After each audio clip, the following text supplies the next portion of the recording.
नमस्कार दोस्तों, स्वागत है आपका हमारे मोटिवेशनल चैनल बिग थिंकिंग में। तो हमेशा की तरह एक और नई मोटिवेशनल स्टोरी के साथ हम आपके सामने हैं। तो हमारी इस वीडियो पर शुरुआत से अंत तक जरूर बने रहें, क्योंकि ये वीडियो आपको बहुत ही प्रेरित करने वाला है।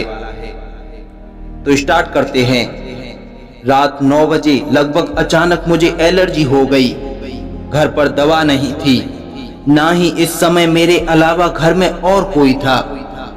मेरी श्रीमती जी बच्चों के पास दिल्ली गई थी और मैं घर में अकेला था। ड्राइवर मित्र भी अपने घर जा चुका था। बाहर हल्की बारिश की बूंदें सावन महीने के कारण बरस रही थी। दवा की दुकान ज्यादा दूर नहीं थी, पैदल भी मैं जा सकता था, लेकिन बारिश की वजह से मैंने रिक्शा लेना उचित समझा। बगल में राम मंदिर बन रहा था। एक रिक्शा वाला भगवान से वहां खड़े होकर प्रार्थना कर रहा था। मैंने उससे पूछा, भैया चलोगे? तो उसने सहमति में सिर हिलाया और मैं रिक्शे में बैठ गया। रिक्शा वाला काफी बीमार लग रहा था और उसकी आंखों में आंसू भी थे। मैंने उससे पूछा, क्या हुआ भैया, रो क्यों रहे हो? और तुम्हारी तबीयत भी मुझे ठीक नहीं लग रही। उसने बताया, बारिश की वजह से 3 दिन से सवारी नहीं मिली और वह भूखा है, बदन दर्द भी कर रहा है। अभी भगवान से प्रार्थना कर रहा था कि आज मुझे भोजन दे दो, मेरे रिक्शे के लिए सवारी भेज दो। मैं बिना कुछ बोले रिक्शा रुकवा कर दवा की दुकान पर चला गया। वहां खड़े खड़े सोच रहा था, कहीं भगवान ने तो मुझे इसकी मदद के लिए नहीं भेजा, क्योंकि यदि यही एलर्जी आधे घंटे पहले उठती तो मैं ड्राइवर से दवा मंगाता। रात को बाहर निकलने की मुझे कोई जरूरत भी नहीं थी और पानी ना बरसता तो रिक्शे में भी मैं ना बैठता। मन ही मन भगवान को याद किया और पूछ ही लिया भगवान से, मुझे बताइए, क्या आपने रिक्शे वाले की मदद के लिए मुझे भेजा है? मन में जवाब मिला, हाँ। मैंने भगवान को धन्यवाद दिया। अपनी दवाई के साथ रिक्शे वाले के लिए भी दवा ली।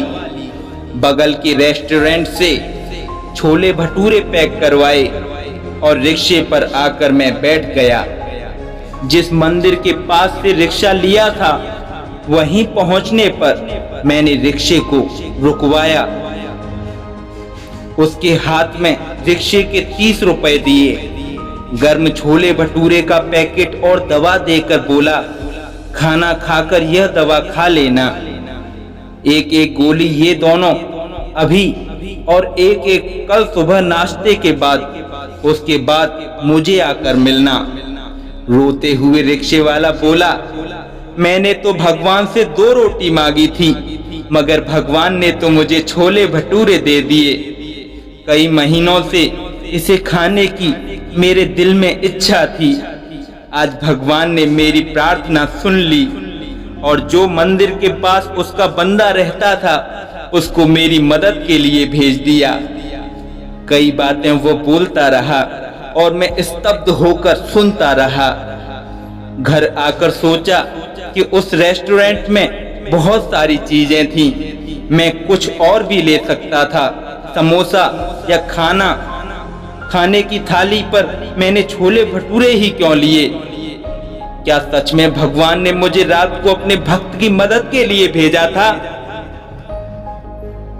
हम जब किसी की मदद करने सही वक्त पर पहुंचते हैं, तो इसका मतलब उस व्यक्ति की प्रार्थना भगवान ने सुन ली और हमें उस अपना प्रतिनिधि बनाकर उसकी मदद के लिए भेज दिया। हे प्रभु, ऐसे ही सदा मुझे राह दिखाते रहो, यही आपसे प्रार्थना है। हमारे ऐसे और भी पावरफुल मोटिवेशनल वीडियोस देखने के लिए हमारे चैनल को प्लीज सब्सक्राइब कर दें, बेल आइकन को प्रेस कर दें, जिससे कि आने वाले लेटेस्ट वीडियो सही समय तक मिल सके। थैंक्स।